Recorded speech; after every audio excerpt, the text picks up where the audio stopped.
What's up, Degenerate Nation? Welcome to the Big Bets on Campus podcast. This is the College Football Bowl betting preview part one. I'm Stucky, and joining me, as always, my fellow BBOC co-host, Colin Wilson. Today, we will cover six bowls between Wednesday and Friday, and that includes the first ever expanded college football playoff game in South Bend between Indiana and Notre Dame. And then we'll be back on Thursday and we'll cover weekend bowls, including the other three college football games. And then check out my Twitter. We'll have episodes throughout the next month covering the college football playoff, the rest of the bowl games. Just hit like 6, 7, 8, 9 at a time. And I think that's the way to do it because I'm trying to update all the portal news. I get it all updated. Go on Twitter, and it's already outdated because there's more people in the portal. Um, so there's going to be a lot more news to come. It's as crazy as ever, but definitely excited to try to crack these bowls and talk little college football playoff. Colin, how goes it? Um, I couldn't be more excited. We're recording this on Tuesday. We have bowl games like every night for a long time. I couldn't be more excited about that. Um, I'm glad to put. I was going to give you a little space here because I joined on some NFL betting. Now that college football's kind of died down, I joined on some NFL. I bet the Lions. I believe I bet Cleveland with you, and I've never had so many turnovers go against me in one week into the NFL. I think I might just stick here, but I figured, yeah, I think you had the Browns too, but I'm excited about the Bulls. Um, and this home field advantage that these teams have in the playoff, I think needs to be. I think it's going to be a bigger factor than people realize. But I'm excited to break it all down. Well, yeah, I mean, thank God for college football and college basketball because I can't pick a winner in the NFL. And yeah, all my teams just turn it over every week. But that's a conversation for another day. Let's start with the college football playoff, and then we'll get to the five other normal bowls. By the way, I have my neck brace came in the mail for when we break down the Arkansas game. Are Um, but let's you going go. face paint? Are you going to go red face paint? Or are you going to go? Oh yeah, let's see. I'll see how I feel. All right. But let's go to the first college football playoff game Friday night. Fun one. Got two teams from the state of Indiana playing for. They're both in the running for a national championship, but this will be the state of Indiana 2024 championship. Two 11-1 teams that you can poke holes into both of their uh, strength of schedule. They're both 11-1. Their strength of schedule at both, I think, slightly below national average. As far as the line is concerned, 7.5. There's some sevens out there, juiced a bit to Indiana. Total is sitting at right around 51. It will be cold. That's something to keep in mind. It's going to be very, very cold. Wind dies down a bit at night relative to the daytime. And by the way, South Bend, you gotta if you want to go to a dive bar, you gotta go to the Backer. It's a classic dive bar in South Bend. But maybe it's not anymore, but I back in the day it was. I've already talked about on our first pod that I like Indiana. Yeah. Anything over seven, I show value in. I the key to me now, I am a bit concerned about. I mentioned this a few times, but everyone talks about the Ohio State offensive line injuries, which are important, and we will talk about them when we break down the Ohio State Tennessee game. But Indiana losing their left guard, Evans, was a major issue against the few elite defenses that they faced. Their the backup has experience at JMU, but when he was at JMU, it was not good. And that's definitely the weak link of the offensive line. I am a bit concerned about that. But I do think where I do believe in the Indiana defense is their run D. And I think it can hold up here. And the key to beating this Notre Dame team, or at least covering, is you have to get them into obvious passing situations on third downs where they're not good and they didn't play a tough schedule. I mentioned both teams are, similar strengths of schedule. I think Indiana's top 20 in the country on third down offense. Notre Dame, I think, is like 87th. You have to make Riley Leonard drop back, throw it, known passing downs, because this Notre Dame offense goes as its rushing attack goes. I mean, Love is one of the best backs in the country. And I think Indiana can hold up. And I don't think that Notre Dame necessarily has the elite receivers that can fully take advantage of Indiana on the outside because Indiana's corners are solid, but they're not, like elite NFL guys. So I think this should be a small lean to the under, a bit lower scoring. I project this under a touchdown by a few points. So I took the 7.5, and I think it basically comes down to I believe in the Indiana run D, and I do think that this Notre Dame defense has it's very good. And I mean, there's future NFL players there. They have a great coordinator, but I do think that it's a bit more vulnerable than some may believe. Go back to that USC game. Moved up and down the field even after losing their best player on the first drive. Go back to the Louisville game. They didn't play many great offenses this year, but when they did, those teams were able to move the ball a bit. So this is all about the trenches. We'll see if Indiana's offensive line can hold up. I just think it's a bit too many points. Tell me what you're seeing here. You and I might be on the board at the end of this conversation. First off, the one thing you mentioned about the weather, this is the only game where I saw there was a 20% chance of snow, right? All the others just blistering cold, right?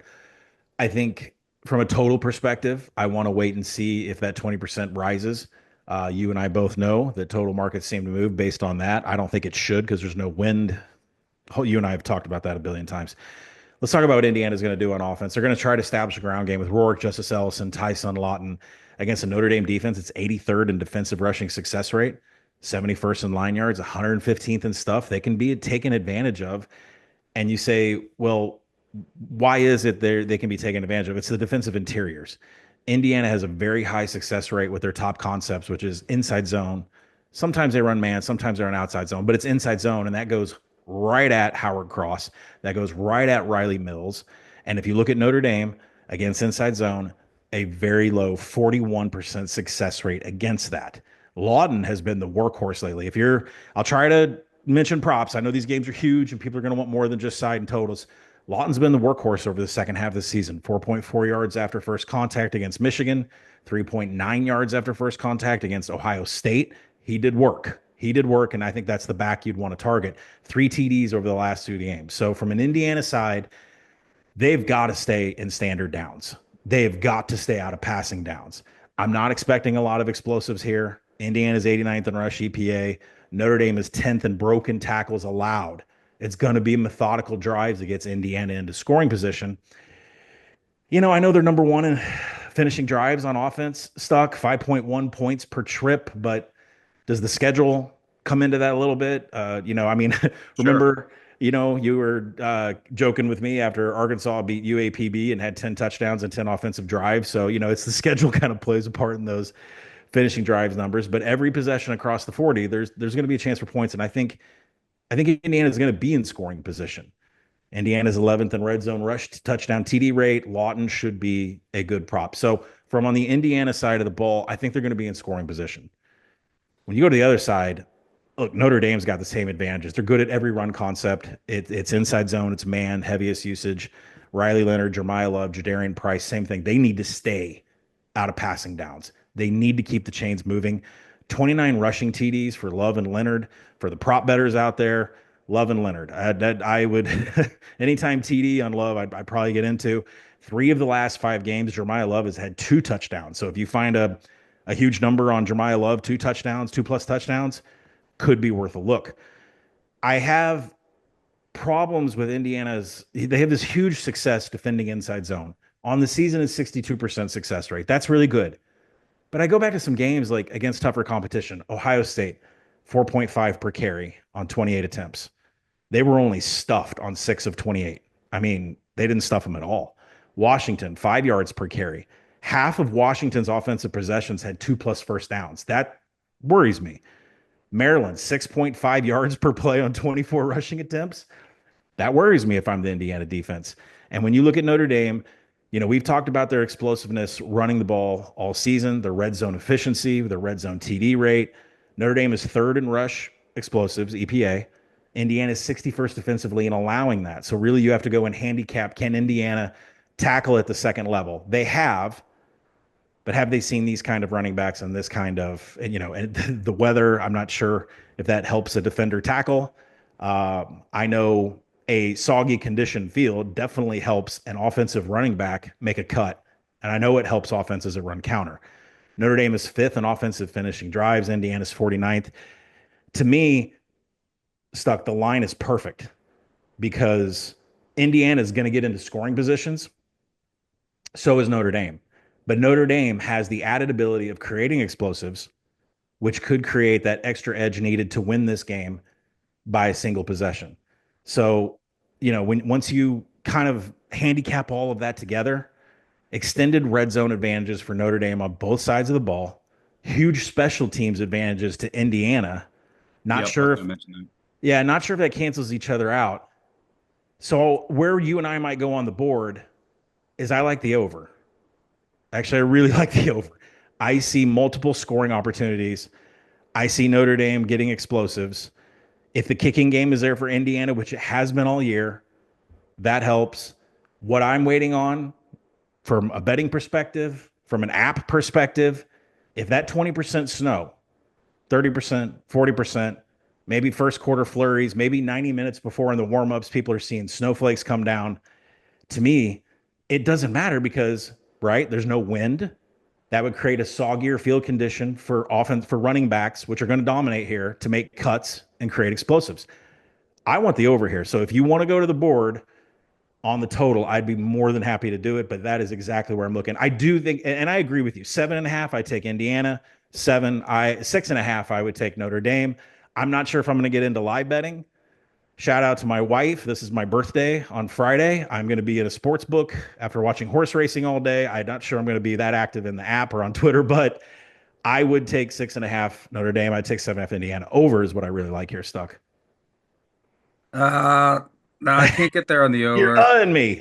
There could be some wind. I have to get look if there's a little we could have a snover. That would be nice if there's just like Yeah. not a Yeah. lot of wind. Then I might be in on it. Um, but yeah, it could be, like as of right now, it's like at night it's only projected 10, 11, 12 miles an hour, maybe up to 18 to 20. So we're on the fringe. Could be nothing. Could be maybe a little bit marginal impact, and then we'll see on the snow. Well, I'll So say I need this. to see the forecast I'll go first. up to 52. If you want to tweet it out and you want to take the under, I'll go up to 52, right? I don't want the under yet, but I'm passing on the total. I just want Indiana. Okay. I have Indiana 7.5. Uh, the special teams, the Notre Dame kicking is an issue. We'll see Yeah. how that plays out. But I did like I went back and went through and watched some of the games that Indiana played against its more elite competition, and I I was impressed with their run defense. I know you mentioned the lack of stuffs, but you go back to that Indiana Ohio State game. Ohio State had what? Judkins had 14 carries for 36 yards. Hmm. Henderson had a 40-yard broken run. Other than that, he had 8 carries for 28 yards. So I'm sure Love, he's awesome. He's going to probably break a run or two for explosives, but I think on a down-to-down basis, the Indiana defense can hold up. I mean, without removing the quarterback runs, you know, Ohio State was 29 for 115 in that game, and then you go to the Michigan game, and Michigan was what, Edwards 15 for 46, Mullings 10 for 30. I mean, they held up. I think they can hold up here. That's the game. If they can't, the run D can't hold up, then it's lights out. It's the per carry basis that I was focused on because I do believe Notre Dame's offensive line is going to get a push here. Um, so we'll see. I just think there's going to be multiple scoring opportunities for both. I can't really make a case for either of them. I just think it's a numbers play on either side of seven. But I think scoring opportunities are going to be abundant here. All right, so you're rolling over. I'm rolling with the Indiana Hoosiers and Kurt Signetti, who I think will have the troops ready. Good coaching matchup here and good coordinators. So I'm excited to watch just this schematic battle. By the way, we didn't even recap the Oh boy. uh the board. I don't know why I thought I would be Wow. a good idea to take Army. Like I was stuck. I said, You got oh, your over. July. Everyone I don't kept kicking it know. out of bounds for you. I was so focused on the over. I didn't care about the side. I should not have even gotten involved with you on the side on that. So, but Well, then anyway, we pushed on the side, but on South Alabama yeah, was I felt a bit fortunate to get yeah. that one. Bishop Uh, Davenport in the preseason for South Alabama. Yes, the answer is yes. Eyes on you guys next year. yeah, Western Michigan makes a Matt Kicker got me a cover in the first bowl game from 48. I didn't think that there was a chance. I was like, nah, there's 12% chance here that this is good. Um, by the way, quick news on Texas Tech. We have that on the board at +3. I then came back on Arkansas +3 because I heard some whispers that Morton was going to be out. Yeah. Now it's sitting at. We'll talk about this game in depth, but are Yeah. we keeping that? Are we keeping that? Well, no, I think we need to wait. No, let's keep it on the board. We need to wait. Pittman said, I don't believe him.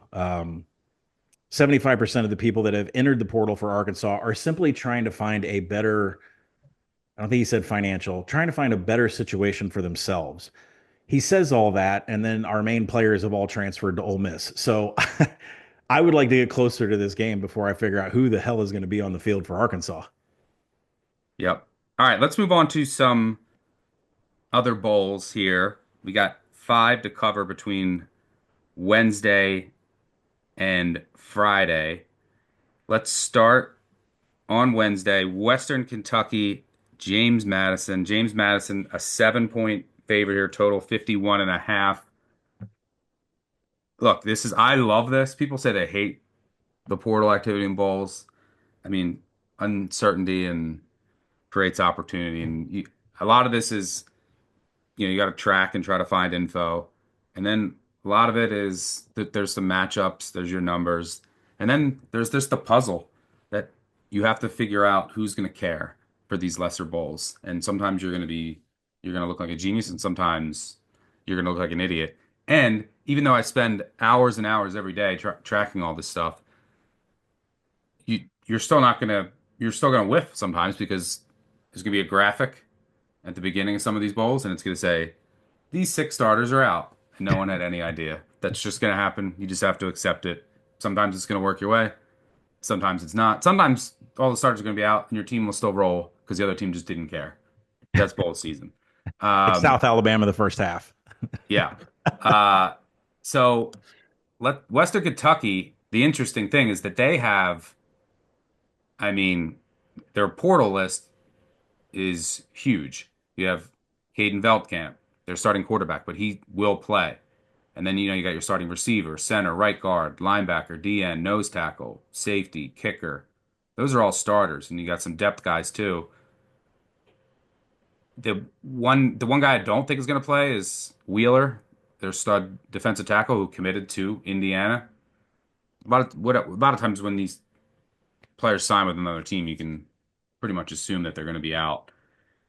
But Velkamp will play, and in the past, Helton, he just encourages, we just talked about this with Pittman. Helton has always done this. He encourages his players like, just go, see if there's a better opportunity, go into the portal, and then a lot of them play.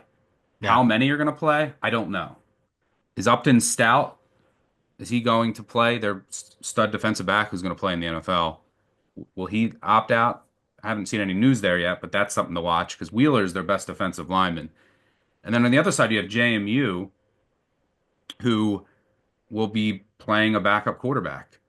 And Billy Atkins will play for Barnett because Barnett is hurt.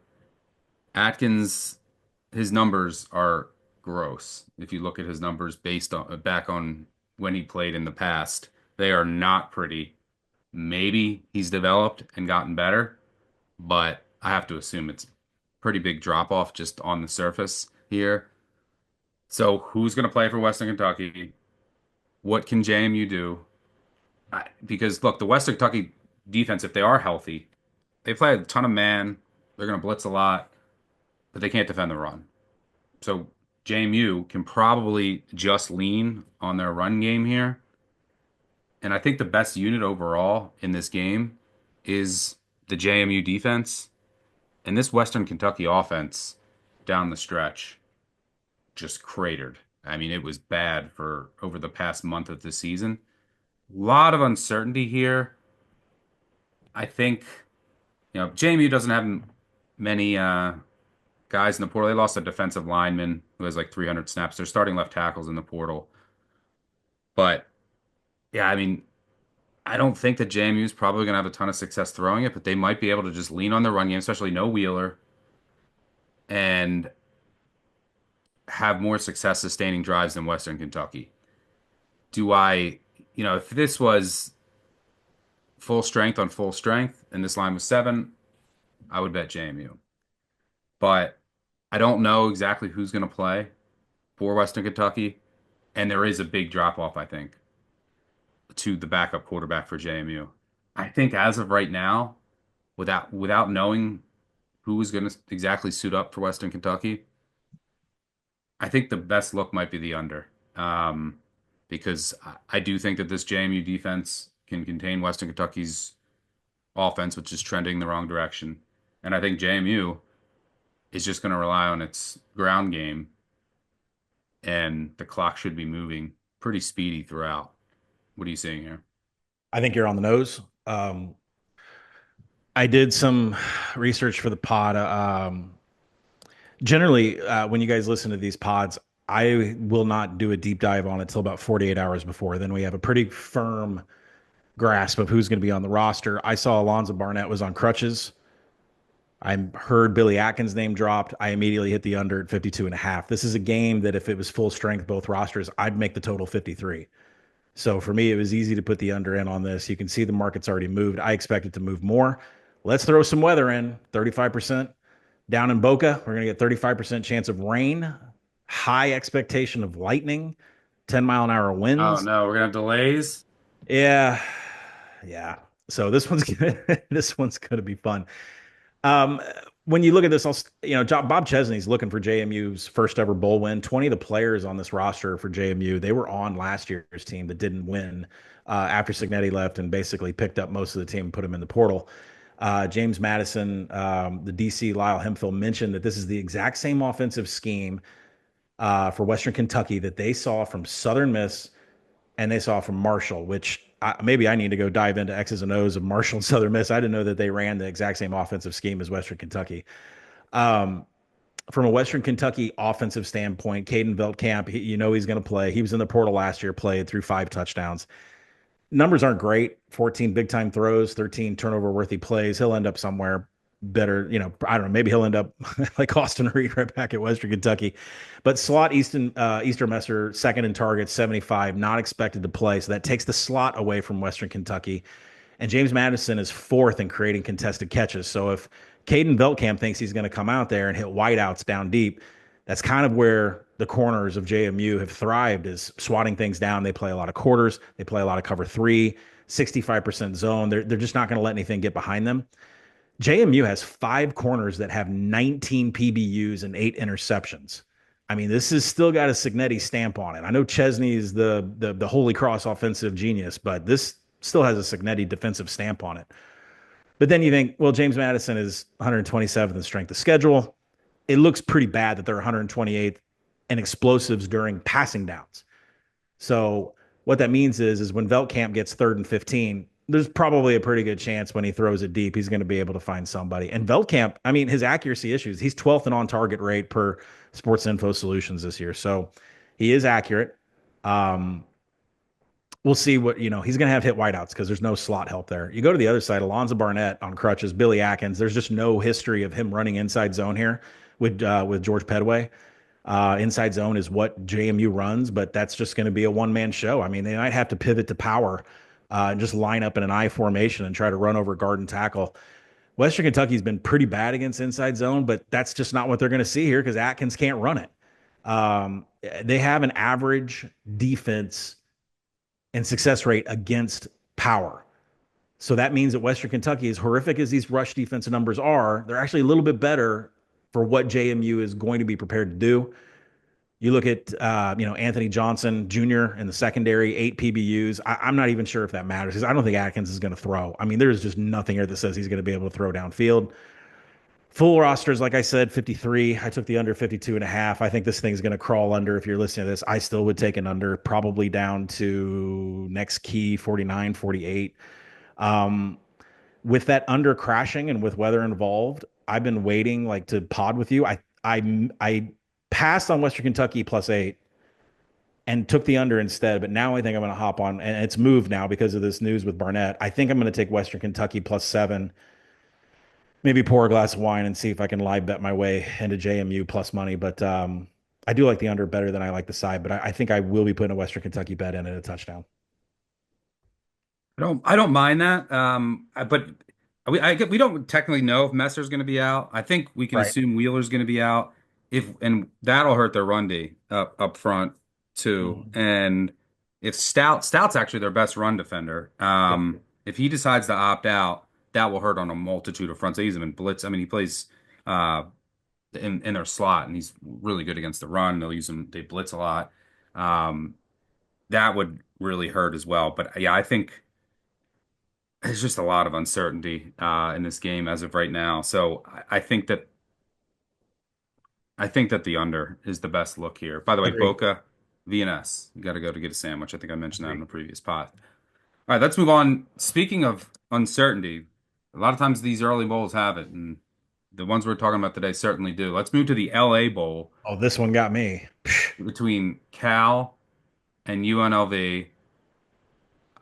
This game will be played Wednesday night, 9 Eastern on ESPN.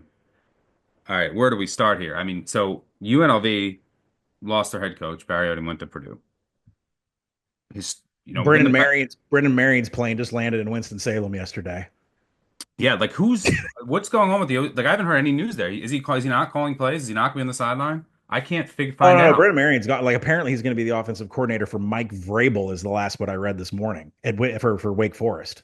That's the last that I Yeah, but read. He's he's not going to be an OC for this bowl game, right? You don't think so? no Dell Alexander's calling everything. Yeah, he because Marion wanted this head coaching job, I think. Yeah, and it wasn't offered. Um, Yeah. so there's And see, does it say something that he didn't go with Barry to Purdue? yeah, that's Yeah. it's interesting. The now it does seem like so you have that on UNLV, and over the past 2 years in this new portal world, teams that lost their coaches in a bowl game, 0-9, 2-7 straight up. Now a lot of times that's because a ton of guys enter the portal and might follow their coach or just say, "Hey, I'm going to." But it does seem like UNLV cares here a bit, like their defense. You have guys like Tony Grimes who said he's going to play. Jackson Woodard said he's going to play. Mhm. Haven't seen anything on Ricky White or Jalen Catalon yet. Zero. Zero. So that's something to watch. And Jalen Catalon is so tightly connected to Barry Odom from back in his Arkansas days. I just wouldn't be surprised to see him not play, right? Yeah, that's a big one to watch. And then on the Cal side, so where's UNLV mentally, right? They were one game away from going to the College World Playoff. But seems like the defense cares. Like some of the quotes that I've read, I think that they're gonna at least show up here. On the other side, you have Cal. I mean, I don't know what's going on with this offense, but it looks like uh they're by the way, they're starting left tackle. He won't play. They're starting right guard should. They're starting left guard's questionable. And but the quarterback situation is what is very interesting here because you have Mendoza, who hit the portal. Then you have the backup, Rogers, who got hurt in the regular season finale. Wilcox has said he has a chance, but he hasn't been taking the first team reps. Those have been split between CJ Harris, the Ohio transfer, and freshman EJ Kamenong. And it looks like, reading tea leaves, I think Kamenong's going to start the four string freshman. Yeah.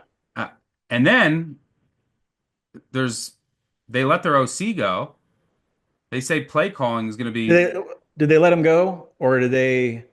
So what I read is that Mike Bloch is going to go back to offensive line coach, and Sterling Gilbert, who I'll talk about here in a minute, is going to be the play caller here, even though they've made this is a completely team approach to calling plays. It's really Sterling Gilbert. But it's a mess. It's a mess. I'm sorry. Keep going, but it's a yeah. mess. Yeah, I shouldn't have said, um, he was the offensive line coach, and then he was the offensive coordinator. Um, and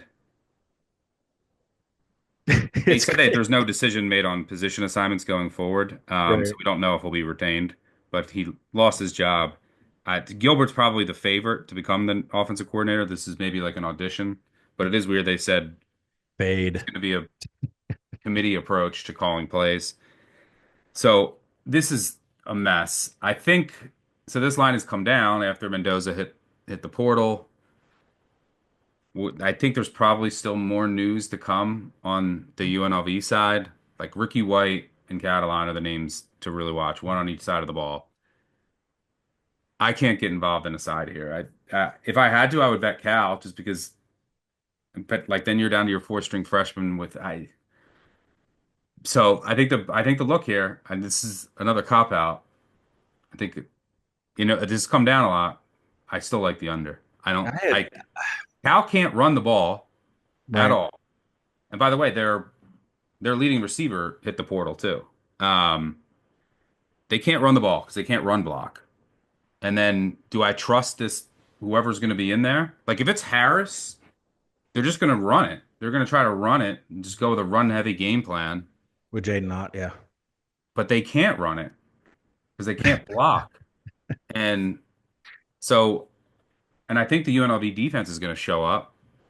Um, so I think that the look here is still I wouldn't go below 47 and a half, try to get 48. But I think the look is under here. I think this one could be ugly. Like there's a chance one of these teams, like there's a chance UNLV just doesn't show up and it's sloppy and gets blown out. There's a chance that just Cal can't do anything on offense. Yeah. Um, so this game is tough for me to crack. I think the way to look is the under, even though it's come down. What do you say? When you go to a WWE pay-per-view live or a WrestleMania, you have to pick the match you're going to go take a piss break. This might be the bowl game where you decide to go take a piss break. So the Mendoza thing got me. I mean, I figured with all the emotion of getting Cal to 6 wins and him cutting that interview that it was so important to get to a bowl. I immediately bet Cal. Wilcox also said he will be back next year. Like he came out and said He's also, Mendoza's going to be I, back. I think he's ranked third in the of all quarterbacks in the portal rankings. Like and Mendoza, I think he took a visit to he took a visit to Miami yesterday, a campus Where he's visit. from. Yeah, so I got with the whole Cal thing. I thought Mendoza is definitely going to play in this game.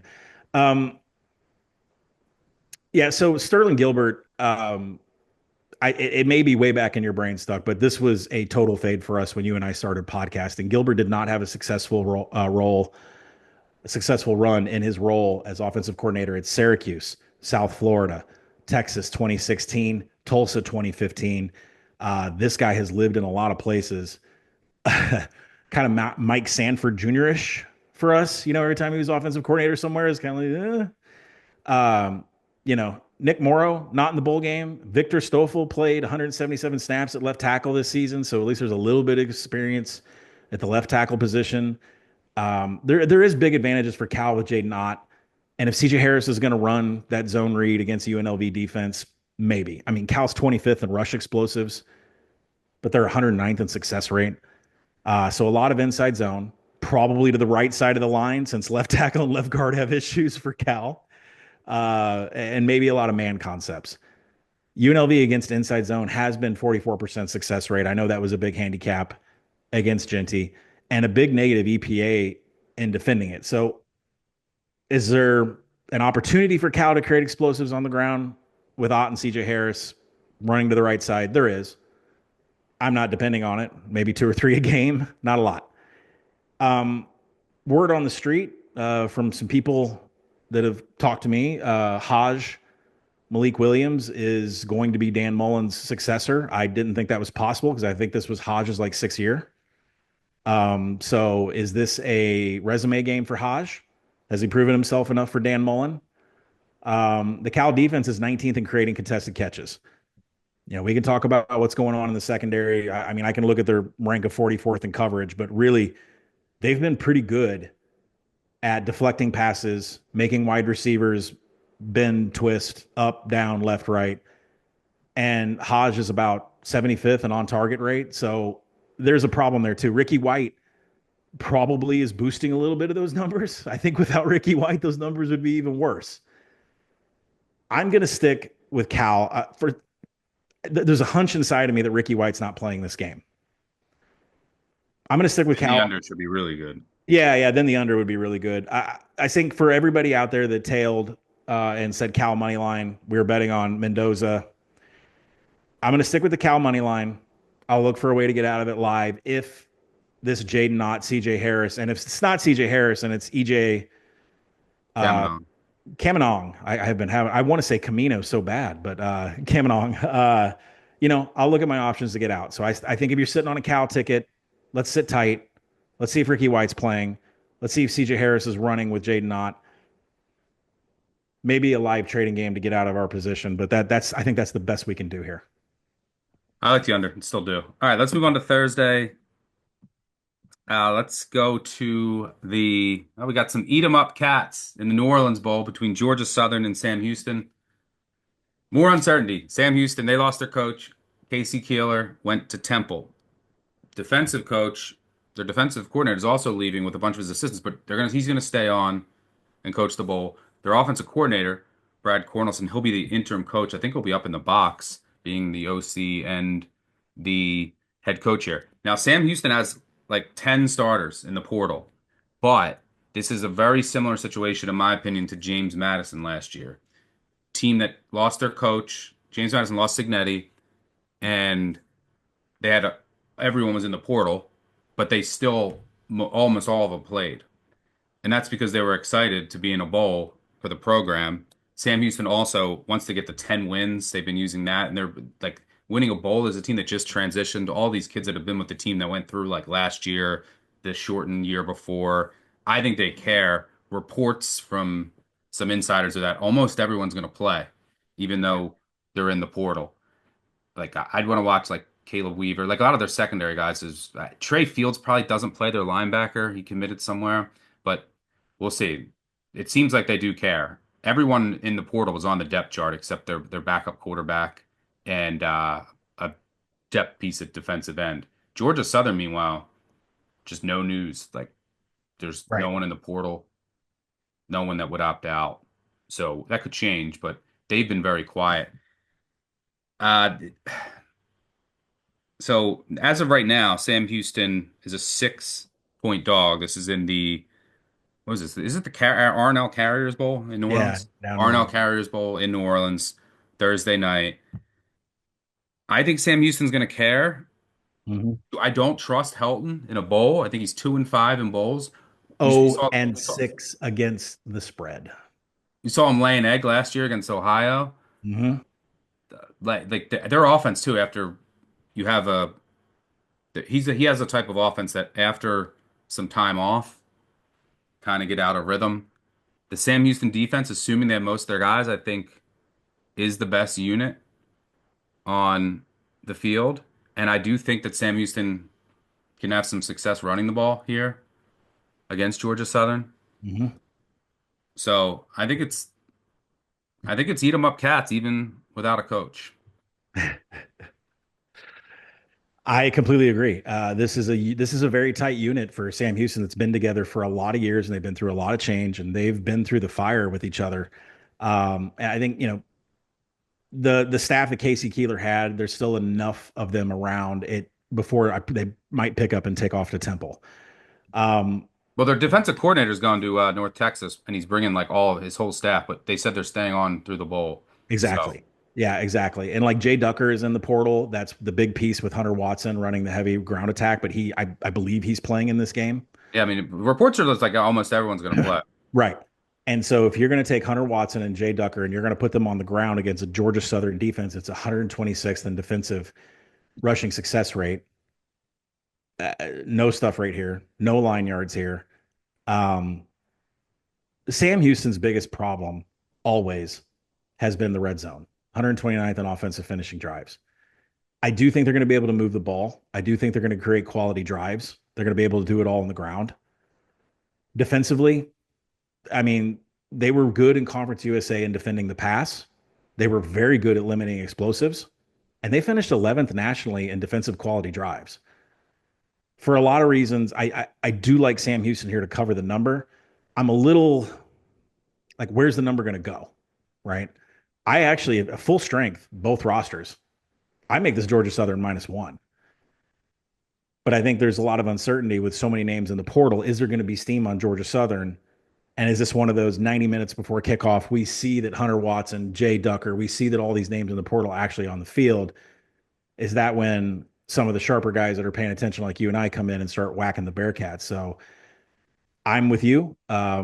Yeah, I'm in wait and see mode to see like Yeah, because I obviously it would pay to get the 7, and I want to see. And it doesn't seem like there's going to be any uncertainty on the Georgia Southern side. Like we pretty much know what we're going to get there.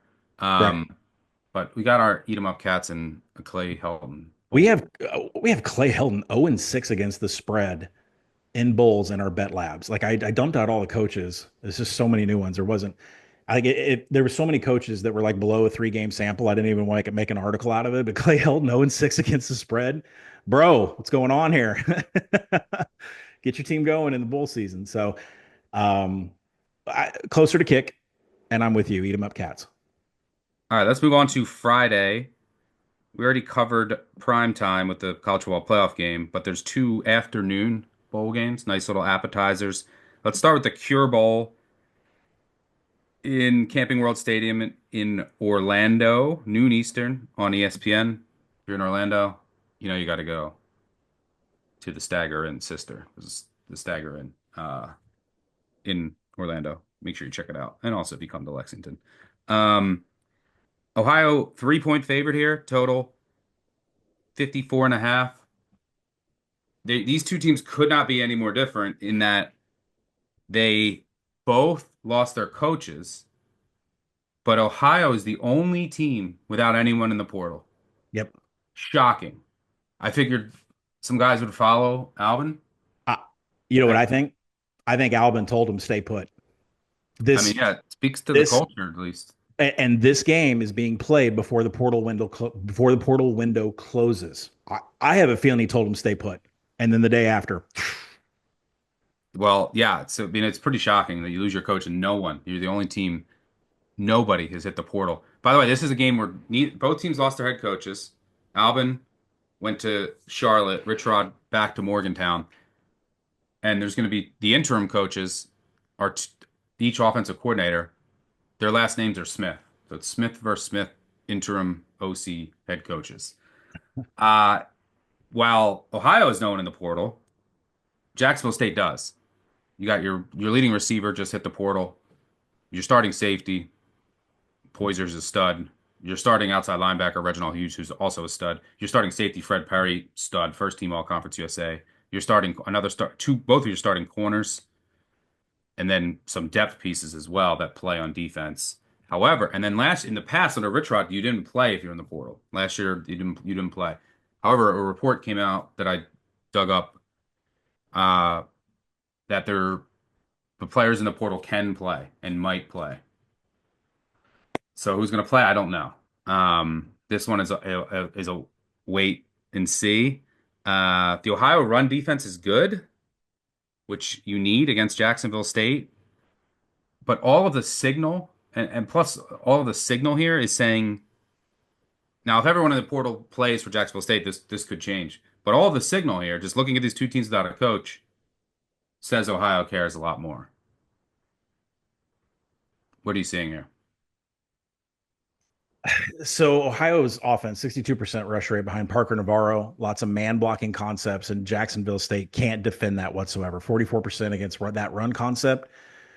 Losing a linebacker, a safety, two corners, that's going to contribute to a defense that was 59th in hard stops, which means can you tackle at the second level in space? You're losing a lot of pieces. Ohio's probably going to have some explosives because you have guys in there that don't know how to tackle in space. So big advantage in success rate and EPA for Ohio on the rushing attack. These two teams have similar strength of schedules. They're not great, but they're similar. Huge advantage for Ohio here. Quality drives, finishing drives on the offensive side. You go to the other side, Tyler Huff and Trey Stewart just look absolutely insane with the inside zone last time we saw them. You're going to run a little bit of counter. Ohio ranked seventh in defensive rushing success rate, but they're just mid FBS versus inside zone. So much better against power and outside zone, but that's not what they're going to see here from Huff and Stewart. So there's a huge advantage for Jacksonville State. We talked about this against Sam Houston. We talked about this when Jacksonville State went to the Conference USA Championship. They're elite in the red zone. They're third in offensive finishing drives in the nation. 39 of their 46 scores in the red zone this year have been touchdowns. Ohio is broken tackles allowed rank of 89th. PFF grades them 107th in tackling. To me, this is over on anything under 55. My worry is that this could be a field goal game, Stuck. I think it could be back and forth, could be a field goal game, or maybe somebody gets a 21-point lead and there's a massive comeback. I think at 3.5, if it was full strength, both rosters, coaches, everything, I'd make it Ohio by 1. Yeah, So I would make it around a pick. I would definitely take Jacksonville State if this was full strength. So I would now yeah, the wrench is that Jacksonville State's players could play. Like who in the portal? It's all their defense is what I'm worried about. And plus Cam Vaughn, their leading receiver, he just went in there today. So is that bad signal too? But yeah. Poyser, Hughes, Perry, Mac Davis, like how many of them play? I, If there's a bunch of them out, I mean, I agree with you. I think I, this is a bowl over. I yeah. envision. Jacksonville State, if they're missing all of those secondary level player starters, then Ohio State's going to have explosives. If those guys, Ohio State does I'm not sorry, have I meant can't block. say that again. Yeah, I mean anybody can explode on Ohio State's defense too, but we'll get to that next pod. Um, if Ohio does not have those defenders at the second level, Jacksonville State is going to have explosive runs. So I would wait and see on that before I buy the over. Right now, it's under 55. We'll just wait and see news trickle out and see who's playing. Ryan Day has hit rock bottom. A only a 3-point favorite against Jacksonville State in I, a bowl game. I'm gonna have Um, 8 cups of coffee before we do the Tennessee Ohio State pod. I'm telling. I was in Cleveland this weekend visiting a friend.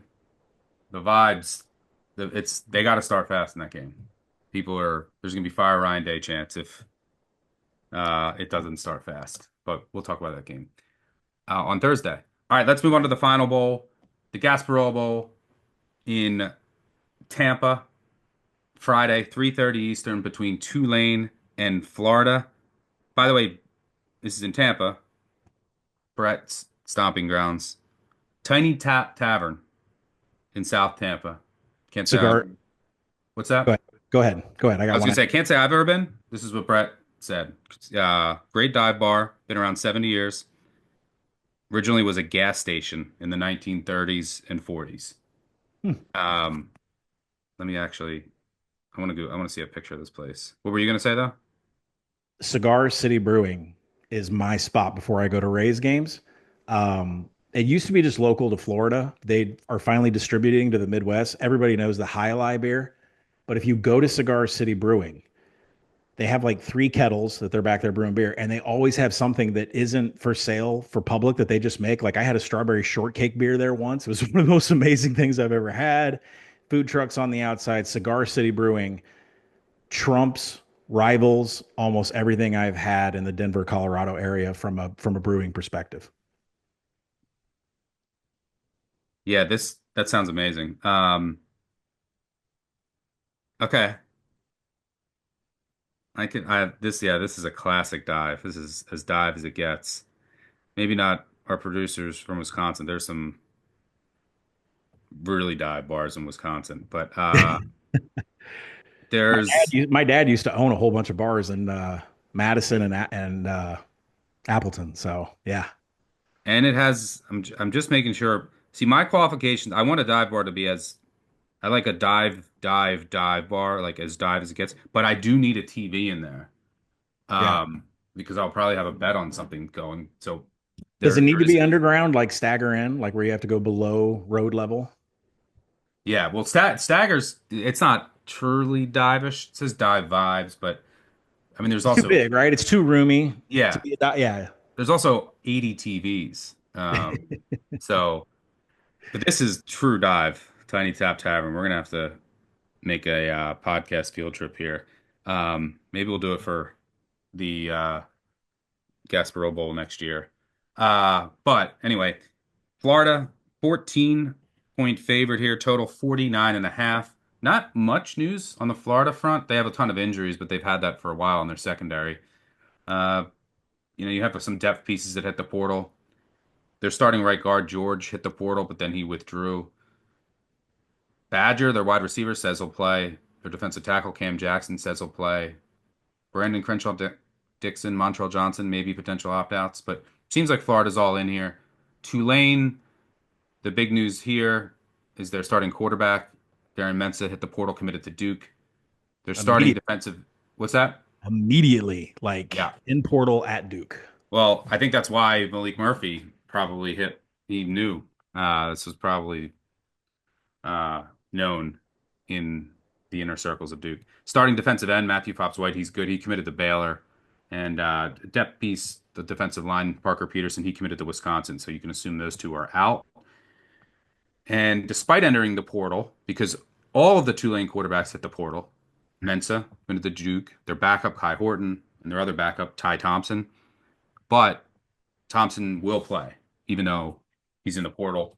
And he was used in various packages. He can run. I like Tulane here. We talked about this game 2 weeks ago or a week ago when we did our bowl sneak preview. I said I'd want 14. I was able to get some 14 and a half to 14 now. That's all I wanted in this game. Simple handicap. This is it. I wanted 2 touchdowns because Tulane is going to be a classic running slow dog. Mhm. Like they are slow. They play slow. They run a lot. They're probably going to run more. And I love a good big underdog in a meaningless bowl with a running quarterback with a team that plays slow. Additionally, I do think the fact that Summerall stayed, I think will help with preparation and have this team kind of bought in for this game. They've shown that they can play with anyone. Power four teams already this year when they played Kansas State, Oklahoma earlier this season. His defenses also do a really good job of limiting explosive pass plays. And you need to do that against Florida. And DJ Lagway, who's just amazing throwing the ball downfield, still struggles in some of the other areas.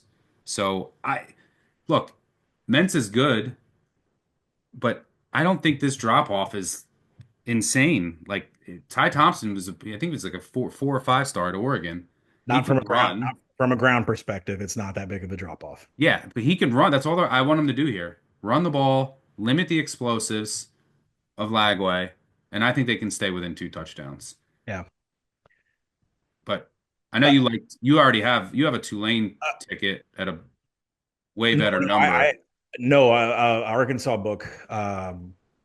Arkansas book had this open Florida -8. Everybody else had it Florida -9. I hopped on it immediately for the motivation factor and the fact I thought John Summerall was going to leave. I've been waiting I for do this. think Florida cares here. Florida's bought in. Yeah. They've been great down the stretch. I'm not discounting them at all.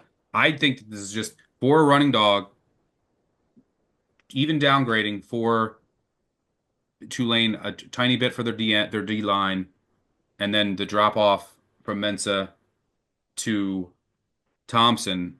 I can't get near 14. So I had to take 14. What would you Yeah. do with it? What would you do with the current price?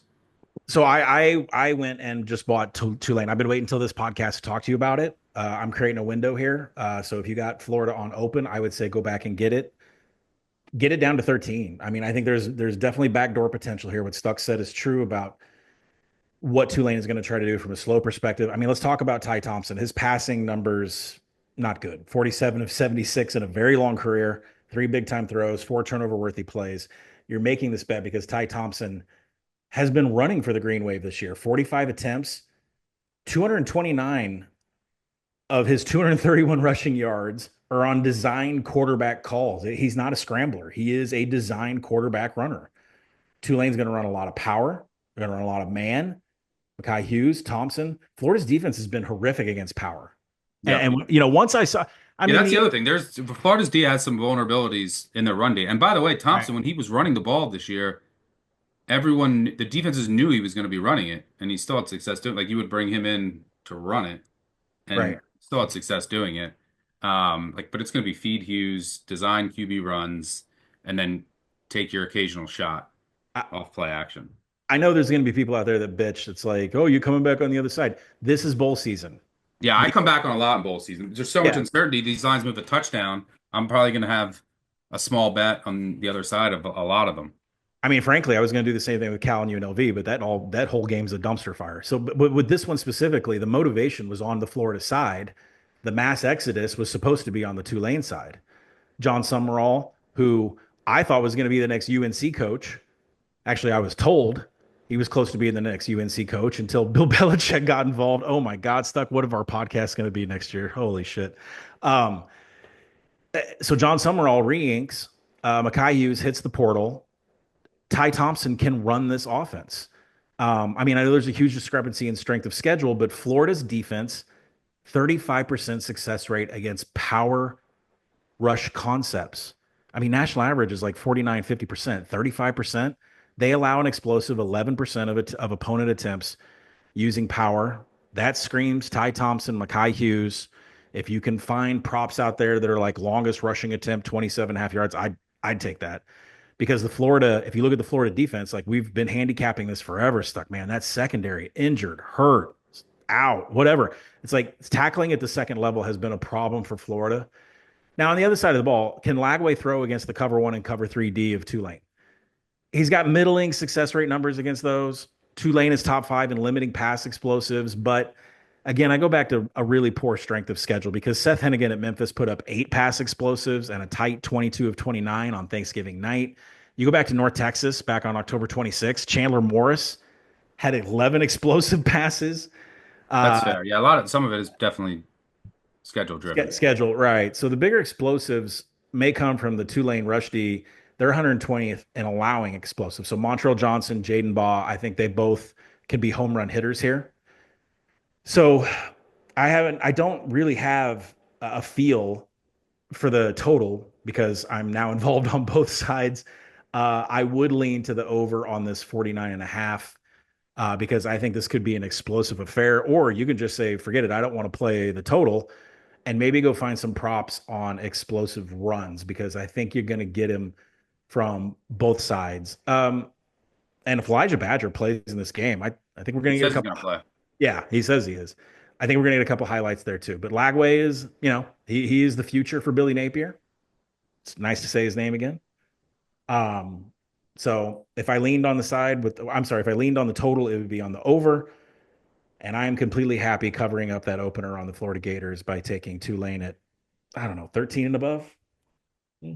I Like like 14. 14. You can Yeah. get a 14 out there. Get the Yeah. 14. Get 2 touchdowns. All right. That will do it for us. Quick recap here. Western Kentucky JMU. We both like the under there. Cal UNLV. I kind of like the under still. You're sticking with Cal. If I had to pick a side for a pool, man, I don't even know what I would pay. I guess Cal, just go fade the coachless team. Georgia Southern, Sam Houston, eat 'em up Cats. Mhm. Still some news to watch on the Sam Houston side. Yep. Waiting on that line. Hopefully we can get 7. Friday, Ohio, Jacksonville State. You like the over. I don't Yep. hate that. Signal in the market says Ohio is going to care more here. But The Jacksonville three State, three and a half. You're not buying 3.5 minus 3.5 though, no, right? absolutely not. And Jacksonville State now, some of these portal players could play. So that's what I'm going to be watching. That's the news to watch. Check out my file. We might not know, and we might not know though ahead of time. It might just be one of those things where you find out at kickoff. Tulane, Florida. I like Tulane. It's probably my favorite bet uh, of these non-playoff bowls over the next few days. Right. And you don't mind the over. You're going for your middle. Yep. And then Indiana, Notre Dame. You like the over. I could maybe we get a snover. I'm not there. But I do like Indiana. 7.5. It's out there as we record this. I think Indiana keeps it close, and I think the run D it will be formidable, and it And I needs. think and I think a special teams play makes a difference in this cover. Yeah. All right, that'll do it for us. We'll be back Thursday. We'll cover the other 3 college football playoff games, the other bowls, and we're just gonna keep going. And I mean, I'll tell you the schedule right now, so you guys are aware.